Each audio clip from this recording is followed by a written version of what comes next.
Unauthorized use may result in legal liability. The house smelled of sandalwood and freshly ground coffee. I closed the door behind me and shook the raindrops off my jacket. The hallway light was dim, leaving shadows in the corners as if even the house understood that I was tired. After taking off my shoes, I walked into the living room. On a glass coffee table, there was an unfinished glass of wine. Next to it lay an open book with a bookmark sticking out crookedly, as if it had been thrown down in haste. Mavis?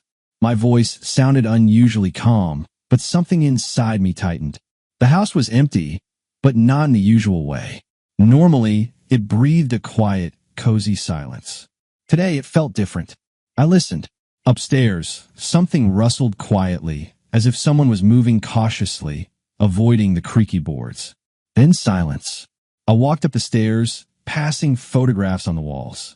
Our best years, a wedding by the ocean, Elliot's birth, our first family trip to the Alps. Images of the past, frozen in frames, proof that we once were happy. The bedroom was dimly lit. In the light of the street lamps, I saw Mavis' silhouette. She stood by an open suitcase, folding clothes. Her long fingers ran along the edge of a silk blouse before neatly rolling it up. Are you going somewhere? She flinched, not turning around immediately. Then, slowly, she turned to face me, leaning on the edge of the bed. The light caught her face.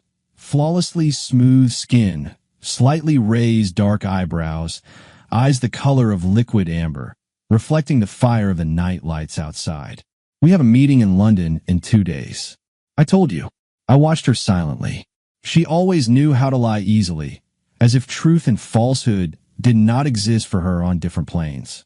I had known this from the beginning, but back then, it had fascinated me. Now, it just irritated me. She returned to her suitcase, as if my question was unworthy of attention. I took a few steps and leaned against the doorframe.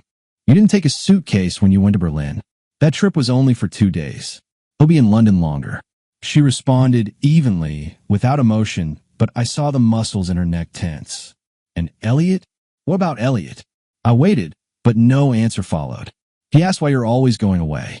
Mavis threw another blouse into the suitcase, snapped the lid shut, and turned to face me. Are you implying something, Dex? Her voice was calm, but a shadow of irritation flickered at the corners of her mouth. No. Just saying your son misses you. He'll get used to it. That phrase hit me.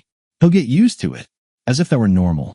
As if Elliot was a project that could be set aside until it demanded attention. I ran my hand over the back of my neck, smoothing the rising anger. You've changed, Mavis. And you haven't, she smirked. Still the same. Her words carried a warm sadness, but I caught another note in them, disappointment. We looked at each other in the darkness. She studied me, like a painting that once inspired, but now elicited only a faint response. And that's bad? I asked. She sighed, looking away. It's just inevitable. I wanted to ask something else, but realized I didn't want to hear the answer. Instead, I nodded and left the bedroom. Descending the stairs, I heard the suitcase snap shut. Something was beginning to fall apart. The rain started suddenly, as if the sky decided to add drama to my already lousy day. I left the office, buttoning up my jacket, and, head bowed, hurried to the road to hail a taxi. The car braked in front of me almost instantly, as if the driver knew I was about to emerge. I opened the rear door and slid inside, shaking water drops from my sleeve. To Wilson Street, 14, I said without lifting my head. The warm air inside the car contrasted sharply with the cold wind outside. Black leather seats, a subdued scent of women's perfume, and expensive whiskey. I was just about to relax when I heard her voice. Lawrence, this isn't funny. I froze. Someone chuckled beside her, a low voice with a slight rasp.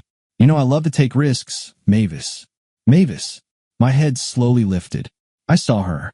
At arm's length, in the dim light of the cabin, my wife sat on the leather seat, leg crossed over knee, slightly turned towards a man I didn't know but already hated. She wore a short wine-colored dress, the same one I had bought her in Paris 2 years ago. Her hair was pulled back into a casual bun, as she did when she wanted to look naturally beautiful. But what really got me was her look. Calm, attentive, devoid of even a hint of surprise. While my eyes reflected the shock I could not hide. Damn, I muttered. I shouldn't have been here. I shouldn't have seen this. My heart pounded so loudly it drowned out the rain on the roof of the car. I was in the car with my own wife as she was about to cheat on me. Sorry, I said automatically, grabbing the door handle. I stepped out, feeling the outside air scorch my skin with cold. The door slammed behind me. Mavis continued to sit inside. I took 2 steps back, staring blankly at the car. My pulse thundered in my ears. What the hell just happened? I slowly turned, trying to find some explanation, but then I saw him. Lawrence, a man in his 40s, tall, confident, with light stubble and a smug smirk. He wasn't even looking at me. He was looking at her. She was not shocked. She was not scared. She felt no guilt. She simply looked me in the eyes. Dex, she said softly. Just my name, as if it meant nothing. I took a step forward and with a swift motion, flung the car door open. What was that? My voice broke into a rasp, emotions trying to burst forth, but I held them back as best as I could. Mavis paused, then tilted her head as if studying my reaction rather than the consequences of her actions. Dex, let's not make a scene. Esther de here, incredulous. Let's not make a scene. Are you serious? I just got into the car with my wife, who's about to sleep with another man, and you're telling me not to make a scene? Lawrence smirked, leaning against the door on his side. Relax, buddy. You're not the first husband to deal with this. I lunged forward, but Mavis quickly raised her hand, touching my wrist. Dex, not here. It wasn't a plea. It was an order. I froze, my jaw clenched so tightly it began to ache. You. Who are you? I turned to Lawrence, ready to strike, but he only chuckled condescendingly. Oh, you didn't know about me? That's unexpected. I thought your wife had explained everything. Lawrence Beckett, Mavis added calmly. We work together. Work? I laughed, but it was a laugh on the verge of breaking. You call this work? Dex, enough. Her voice was quiet, cautious, as if I were a wounded animal ready to strike. I felt adrenaline boiling in my blood. My gaze darted to her hand. There was no wedding ring on her finger. I don't remember how my hand reached out. Don't remember how my fingers grasped the fabric of her dress. I just wanted to force her to tell the truth. But before I could utter a word, the car abruptly lurched forward. I was thrown backward, hitting the asphalt with my back, gasping for air as the tires screeched and the car sped down the street. Lying on the cold concrete, I watched as the red lights disappeared into the night. She didn't even look back.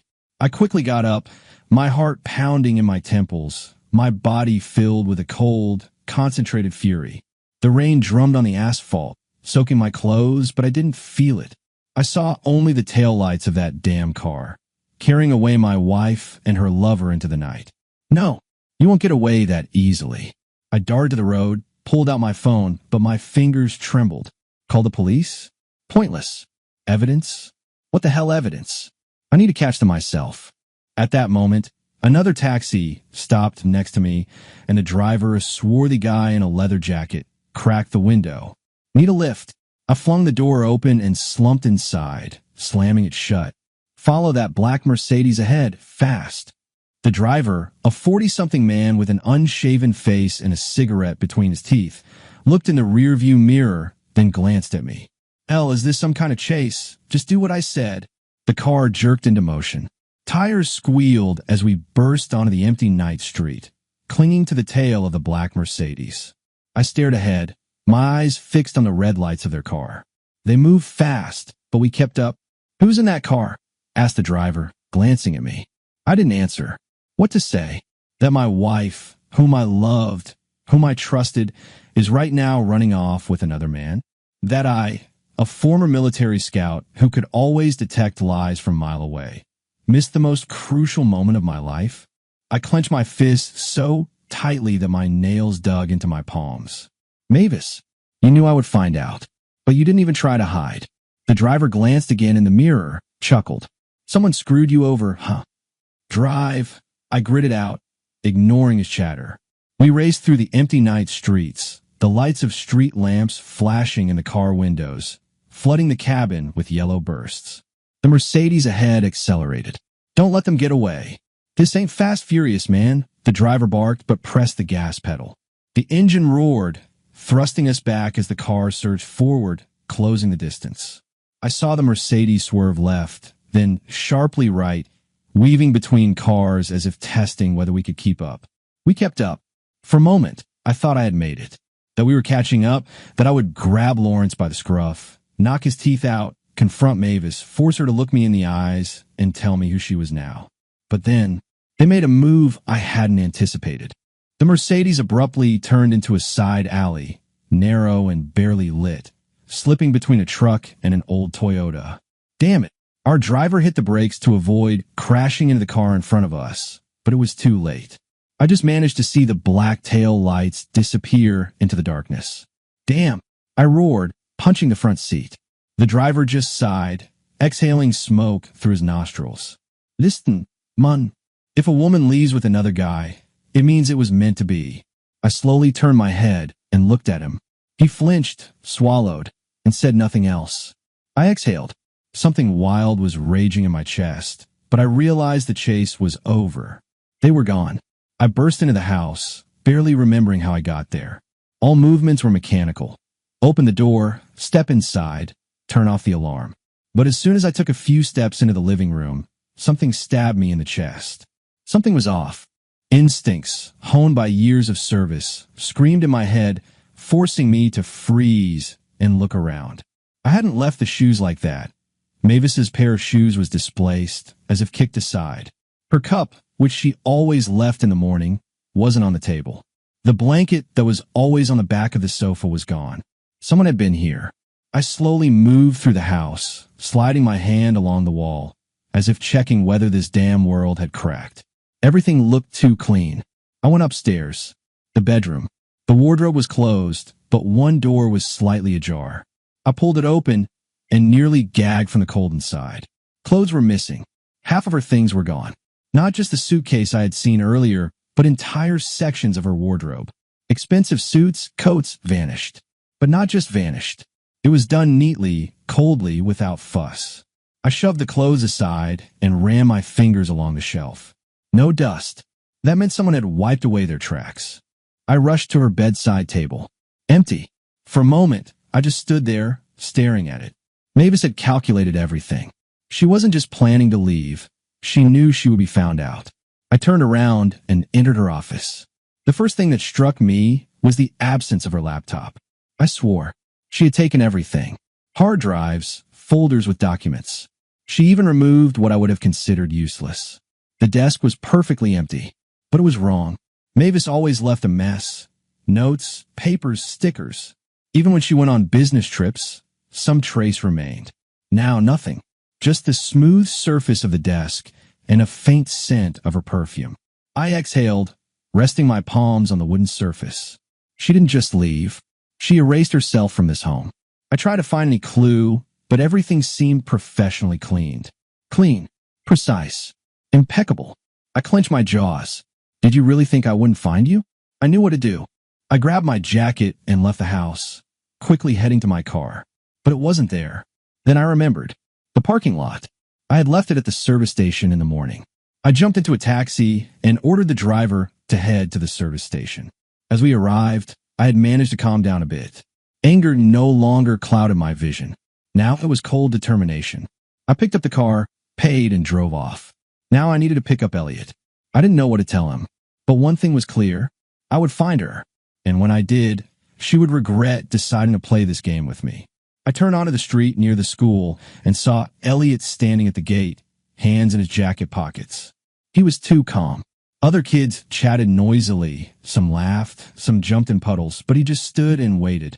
Too quiet. I stopped, got out of the car, and nodded to him. Let's go, buddy. He looked at me, squinting as if trying to read something on my face. Then silently, he walked to the car and jumped into the front seat. Dad. I started the engine. How was school? Fine. He shrugged, buckling his seatbelt. Damn, he's definitely my son. I pulled away, watching him out of the corner of my eye. Elliot looked out the window, propping his chin on his fist. Did Mom leave again? I clenched the steering wheel. Why do you think that? He continued to look out the window, then sighed. Yesterday, she was on the phone for a long time. When I walked into the kitchen, she quickly turned off the screen. I frowned. Did you hear who she was talking to? He shook his head. No, but there was a video, like a video call. I saw it in the reflection of her glasses. Did you remember what the person looked like? Elliot thought for a moment, then slowly nodded. It was dark, but he was sitting in front of a computer. I couldn't see his face, but there was a window behind him, and I could see the city lights. I looked at him sharply. City lights? Elliot nodded. Yeah, you know, like in movies about hackers, when they sit in skyscrapers at night. Something like that. Hackers. Damn. I immediately understood that Mavis was talking to someone important. Not just a lover, not just a partner. She was seeking refuge. Did you notice anything else? I asked, keeping my voice steady. Elliot pondered, furrowing his brow. Yeah, there was an emblem on his shirt, like a red dragon or something similar. I cursed under my breath. I knew that emblem. Red Fawn. The largest underground group of cyber analysts, hackers, and corporate spies. And if Mavis had contacted them, it meant she knew I would find her and was trying to make sure I wouldn't. But now I knew where to look. I looked at my son and felt a rush of adrenaline replaced by pride. You did well, El. He smiled, but then his expression turned serious again. Dad, are you going to catch her? I clenched the steering wheel. He'll find her. When we got home, I immediately sent Elliot upstairs, told him to change and turn on some cartoons. He didn't need to see his father preparing for war. As soon as he disappeared into his room, I locked the front door, drew the curtains in the living room, and sat down on my laptop. Red Fawn. This group operated deeper than ordinary hacking organizations. They didn't just hack accounts or leak data online. They built digital fortresses, created fake identities, erased biographies, and shadowed people so well that even special services couldn't find them. And if Mavis had turned to them, it meant she was planning to disappear. I opened my laptop and accessed my secure network where I had contacts. People I worked with, people who owed me. Who to call? Someone powerful was leading Lawrence Beckett. Perhaps he was connected to Red Fawn. But I had another option. I clicked on an encrypted chat and typed, "Need access to Red Fawn. Urgent." A minute later, a reply came. Tricky. Depends on what you're willing to put up. I sighed. Everything but my son. A minute of silence. Then a new message. Tomorrow at 2 a.m. Address to follow. I closed my laptop and briefly closed my eyes. This game was deeper than I thought. Gathering evidence, but I couldn't just sit around. I went back up to Mavis's office. She had taken everything, but I pulled out the bottom drawer of her desk. Empty. But when I ran my fingers along the back wall, I felt a small gap. A hidden compartment. I pressed it, and the panel clicked, opening a narrow cache. Inside was a flash drive. I pulled it out and immediately connected it to my laptop. There were just two files. The first, London_safehouse.pdf. The second, contract_Beckett.txt. I opened the first. It was a blueprint of a building. A safe house in London. So she wasn't just leaving. She was setting up a new life there. I opened the second file. A text contract. This agreement is made between Lawrence Beckett and Mavis Hale. Beckett provides protection, funding, and legal support. Hale provides access to information in her possession, including data on DHDH. Those are my initials. She sold me out. I closed my eyes and slowly exhaled. Now I knew exactly what to do. Tomorrow night, I would find those who helped her hide. Then I'd find her. I wasn't someone who acted rashly. Even now, when everything inside me was boiling, I didn't rush into a fight blindly. I was a hunter. A hunter doesn't rush. A hunter observes, studies, waits for the moment. The first step was to disrupt her plans before she could execute them. Through old contacts, I learned that Beckett was supposed to meet with some investors in a private room of an upscale downtown restaurant. A business meeting, but informal. She was supposed to be there. Mavis. I wasn't planning to make a scene. I just needed to see her. The first encounter, I arrived at the venue early, sat at a back table, and watched. At exactly 9 p.m., Beckett entered. He looked like he belonged there. Expensive suit, self-satisfied smile, confident stride. Then she appeared. Mavis stepped inside with the grace of a queen who already knew she had won. She wore a black dress that perfectly accentuated her figure, her hair smoothly combed back, a light smile on her lips as if the evening was just another victory in a long series of triumphs. I watched as she slid into a seat next to Beckett, leaned over to touch his hand, spoke to someone from the gathering casually, with a light touch of sarcasm, but with absolute confidence. I felt my fist clench. She looked as if nothing had happened, as if she hadn't betrayed me, hadn't destroyed everything we had built, as if I was just another step on her path. I took a deep breath and stood up. Slowly, unhurriedly, I approached their table. Mavis noticed me first. She wasn't surprised. She didn't even flinch. Only her lips slightly lifted at the corners, as if she had been expecting this. "Dex," she said evenly, "I thought you didn't attend these kinds of events." I didn't take my eyes off her. "Oh, I generally don't. But I heard that the elite society was gathering here, and I couldn't resist." Beckett looked me up and down, tilted his head to the side, and smirked. "I didn't know you were in town, buddy, and I didn't know you were so desperately clinging to my scraps." I said it calmly, even with a light smile. A deafening silence fell over the room. Mavis didn't react immediately. She just took a wine glass, took a sip, and slightly tilted her head. "Still dramatic, Dex? You haven't changed in that. And you, as always, know how to twist the knife beautifully." I leaned in closer, resting my hands on the edge of the table. "Tell me, Mavis, how deeply did you lie to me?" She looked straight into my eyes. "Enough that you never suspected a thing." I felt something dark rising within me. I could have flipped this damn table. I could have smeared Beckett's smirk across his face. I could have grabbed her by the hand and demanded the truth. But Mavis wanted that. She wanted me to lose control. I didn't give her that satisfaction. I slowly straightened up, adjusted my jacket sleeves. "Enjoy your dinner," I said evenly. "While you can." I turned and left, feeling their stares bore into my back. The house was too quiet when I returned. An unnatural, dead silence where even the usual creaking of the floor under my steps was absent. I took one step forward and immediately sensed it. An ambush. I spun around too late. A dull thud to the temple. The world exploded in flashes of white light. I fell to my knees, clutching my head. Someone's hands gripped me firmly and pinned me to the floor.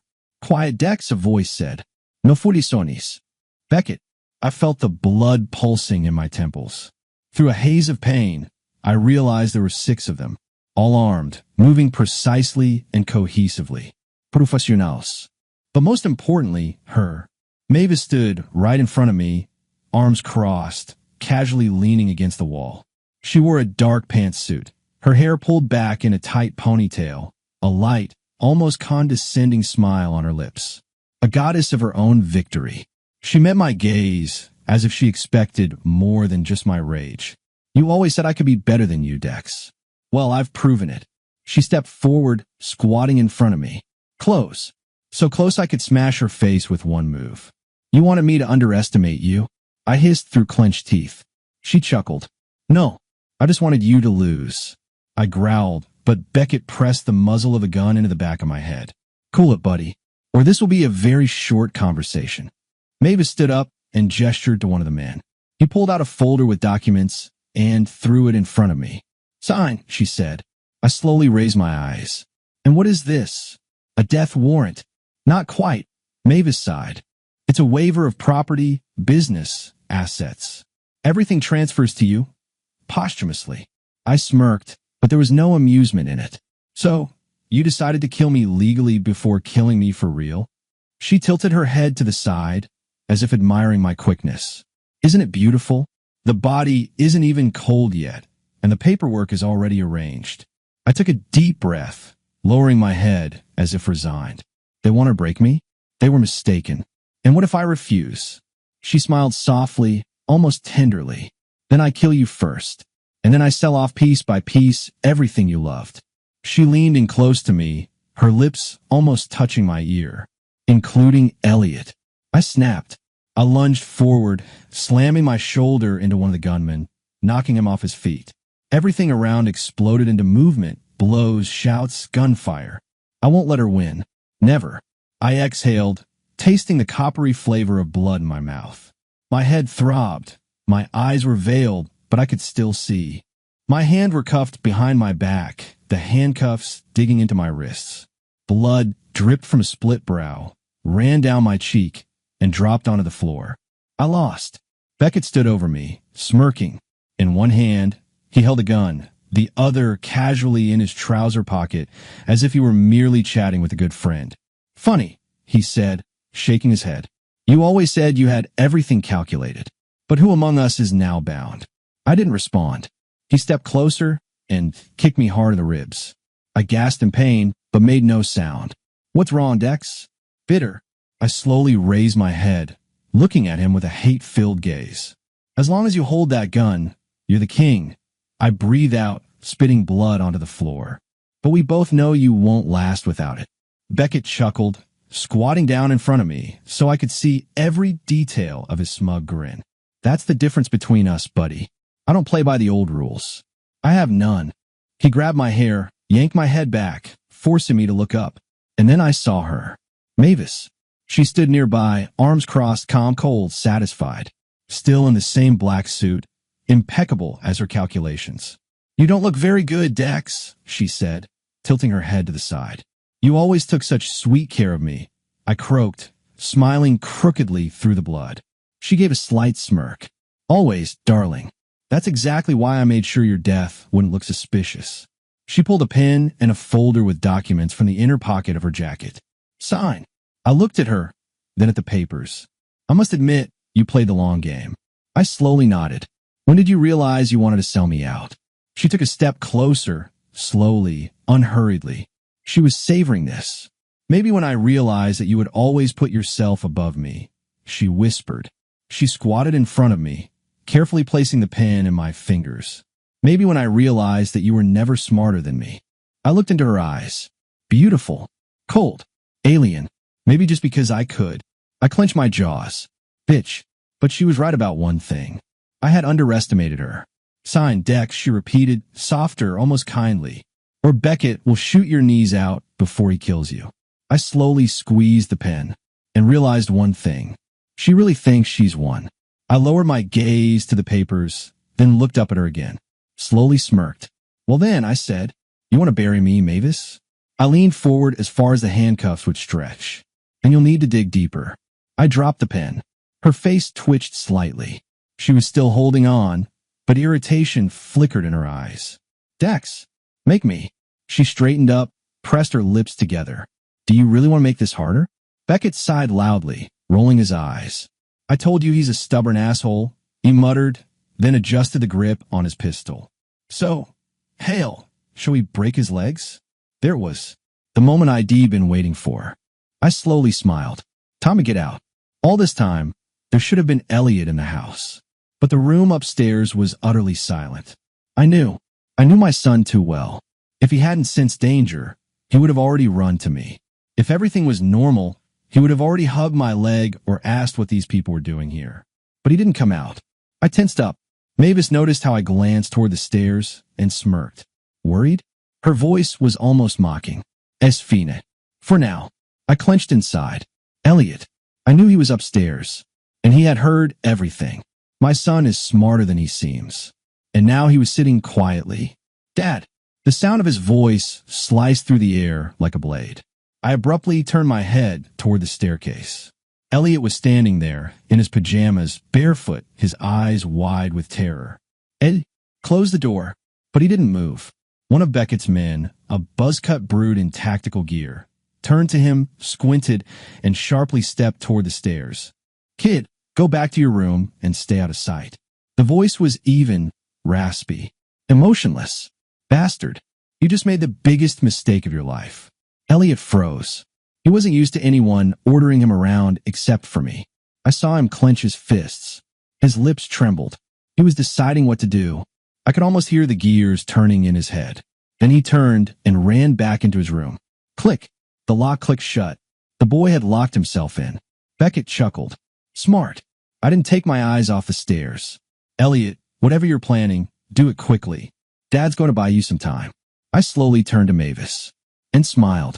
She twitched the corner of her mouth slightly. "Oh, I know that look." I smirked wider, not taking my eyes off her. "And you'll be interested to see what happens next." And at that moment, I began to act. I felt the blow before I fully realized it. A dull flash of pain tore through my consciousness as Beckett's boot slammed into my stomach. The air was knocked out of my lungs. I doubled over, fighting the urge to vomit. But that was only the beginning.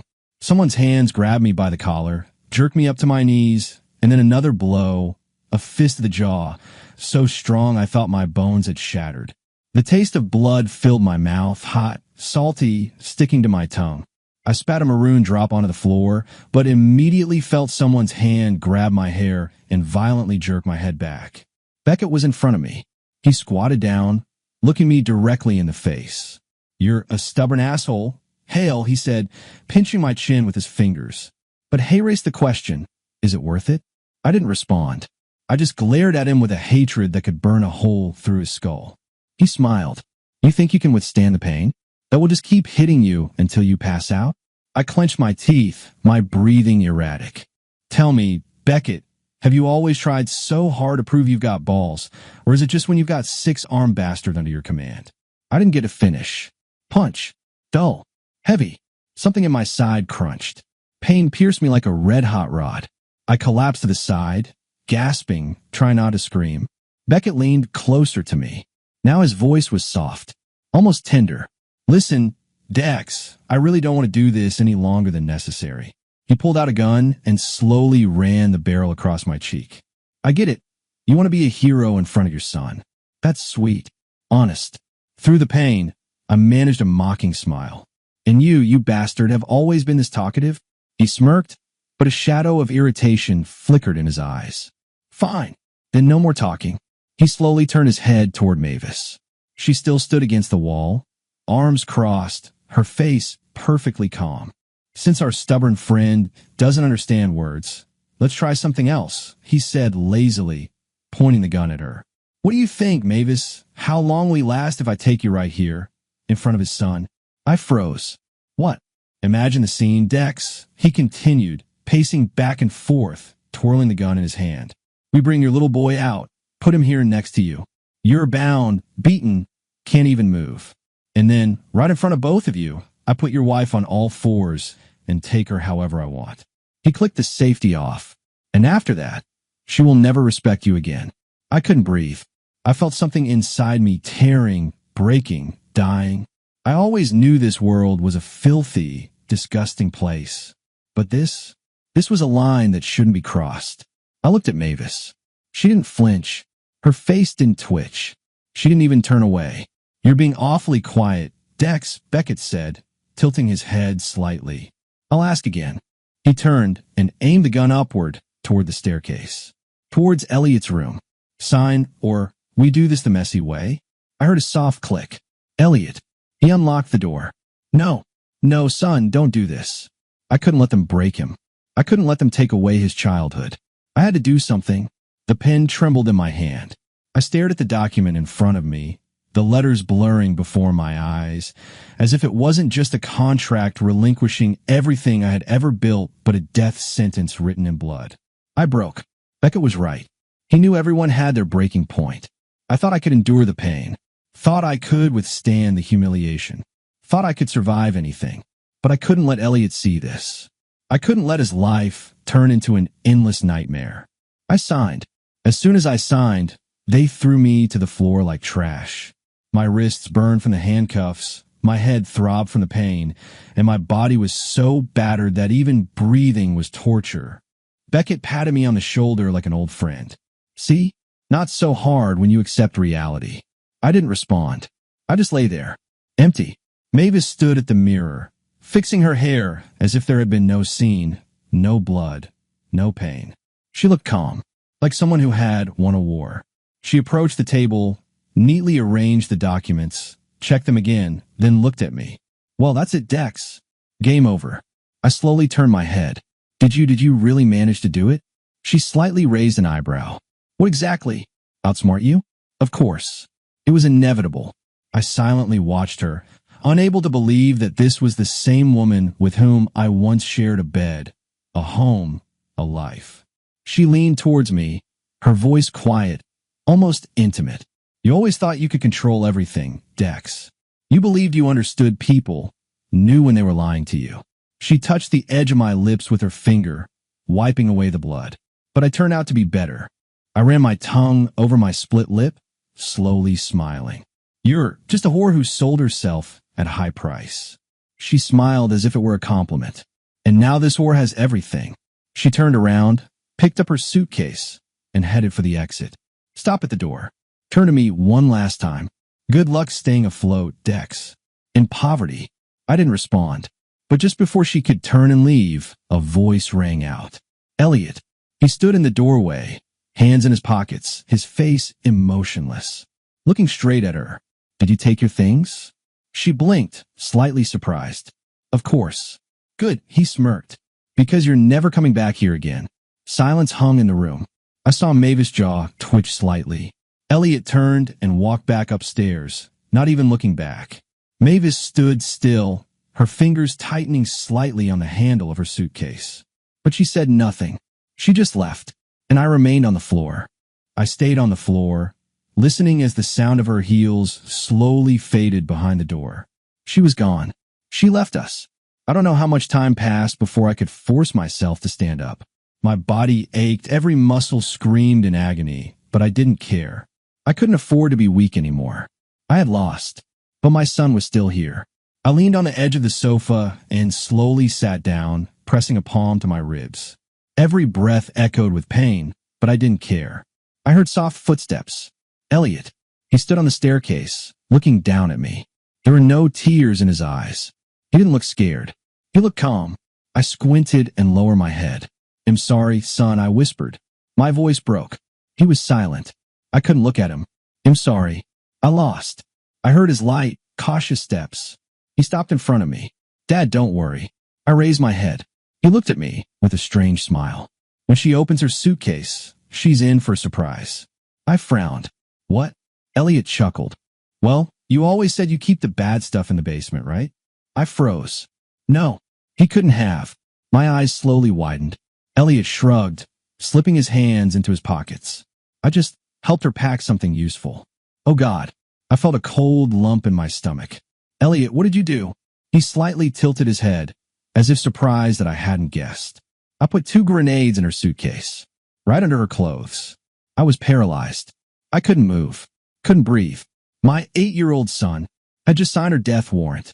Airport, 5:45 morgens. Mavis walked through the terminal confidently, even lightly, as if she still controlled the situation. She looked perfect.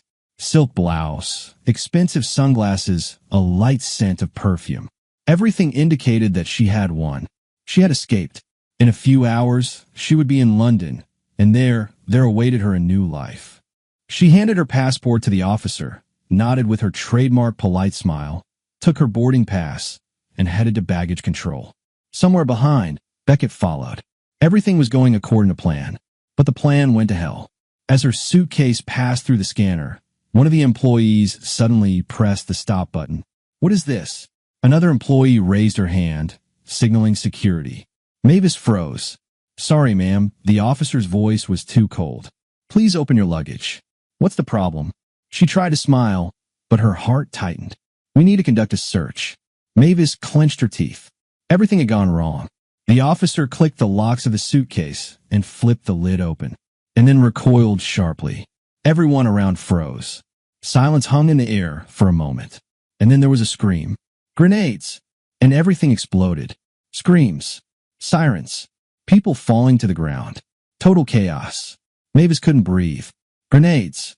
In her suitcase. How? How the hell? Hands jerked her back. She screamed, tried to break free, but the security officers had already pinned her to the ground, twisting her arms behind her. He planted them. He did. She yelled, but no one listened. In the officer's eyes, she was a terrorist. Lawrence Beckett watched from the sidelines.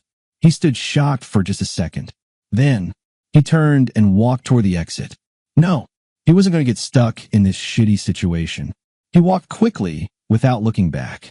While all attention was fixed on Mavis, he had a chance to disappear. He could still escape. He could still get away. But another encounter awaited him. As soon as he exited through the side door, intending to hail a car, someone's hand grabbed his collar. He didn't even manage a gasp. He was forcefully pushed back, straight into a black SUV. The door swung open, and Beckett was thrust inside, face down. A dull sound of impact. He cursed, trying to turn around, and saw me. I was sitting opposite him, calmly buckling up. I looked at him with light sarcasm. Didn't expect to see me again, Beckett? He froze. I pulled the documents from his hands that he was clutching tightly. London? I raised an eyebrow, flipping through the pages. You even bought tickets? How sweet. He finally came to, jerked suddenly, but the door had already slammed shut. I turned to the driver. To the countryside. Let's get some fresh air. Beckett swore. I smiled. Refusal is not accepted. Forgotten Road. 4:15 a.m., the SUV howled on the turn, leaving the city and taking us into the desolate wilderness. Beckett was silent, breathing heavily, realizing that his chances of survival were fading with each second. He tried to find a loophole, acted as though he still controlled the situation. But his eyes betrayed his fear. I saw it, and I relished it. Execution site when we reached an old, abandoned quarry. I opened the door and shoved him outside. He fell to his knees in the mud, coughing, but quickly lifted his head, glaring at me with hatred. You've made a mistake, Dex, he rasped, licking his lips. You could have just disappeared. I slowly pulled out a gun. Yes, but then it wouldn't have been as fun. I took a step forward. Know what's the funniest thing? He froze. I leaned closer so he could hear every word. A little boy brought you down. Beckett tensed. His face twitched. What? I smirked. Thought you outplayed me? Thought Mavis won? I stepped closer, the gun hanging loosely in my hand. But in the end, everything fell apart because of my son. Beckett turned pale. You're talking nonsense. Oh yeah? I smiled. Then how you think the grenades ended up in her suitcase? His pupils dilated. That little bastard. At that moment, I delivered a sharp punch to his jaw. A dull crunch. Beckett collapsed in the mud, clutching his face, gasping in pain. I stepped back and aimed the gun at his knee. You wanted a slow death, Lawrence? I pulled the trigger. The shot shattered his right knee. Beckett screamed. Loudly, piercingly. But I didn't stop. You like it when people suffer, right? A second shot to his left knee. His body twitched in the mud, like a fish ashore, as he screamed from unbearable pain. I crouched next to him, pressing the barrel into his palm. And now, Beckett, I want to hear another scream. I pressed the trigger.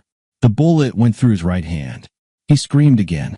His body writhed in the mud, blood spreading on the wet earth. I savored every moment. Your time's up. I aimed the gun at his chest. His eyes were full of terror. Dex, wait. Bang. The bullet tore through his heart. He jerked, and then was still. I straightened up, taking a deep breath of the cool morning air. Then I pulled out the documents from my pocket, the same ones I had signed under the barrel of a gun. I unfolded them. My signature, the last reminder of defeat. I tossed the papers onto his corpse. I took out a lighter. Click. Flames danced along the edges of the paper, quickly devouring everything that was left of their deal. Beckett disappeared in the fire, and so did his damn contract. Now it was Mavis' turn. The day it all started over, I parked at the house, turned off the engine, and closed my eyes. It was over. I had done what I needed to do. But the most important thing was that he was still here. My son. I got out of the car and stepped into the house. Elliot. I called out, shedding my jacket. Where are you, you little villain? From the kitchen came a rustle, then a familiar voice, full of mischievous glee. A villain? Me, a villain? I smirked. Yes, a very cunning one. I'll show you now. I dashed forward, and he burst into the hallway, racing upstairs, laughing as if the last few days hadn't existed, as if he was just a child again. I chased after him, but he was quicker. You're getting old, Dad. I squinted. Old, huh? All right, little man, you asked for it. He burst out of the house, grabbed his soccer ball, and kicked it right at my chest. I hadn't expected that. Oh, playing like that? I juggled the ball on my knee, pretending to aim, then suddenly darted off to the side. He squealed with laughter and ran across the yard. Freeze, criminal. You can't catch me. That's what they all say. I pounced on him, grab him by the waist, and lift him into the air, spinning around. He shrieks with delight, laughs, and kicks. I sit him down on the ground and pull him close, hugging him tightly. He buries his head in my chest, his little hands wrapping around me. You're not going anywhere else, right? He whispers. I swallow the lump in my throat, inhale the scent of his hair, and realize that I will never let anyone take this moment away from me again. No, son, never.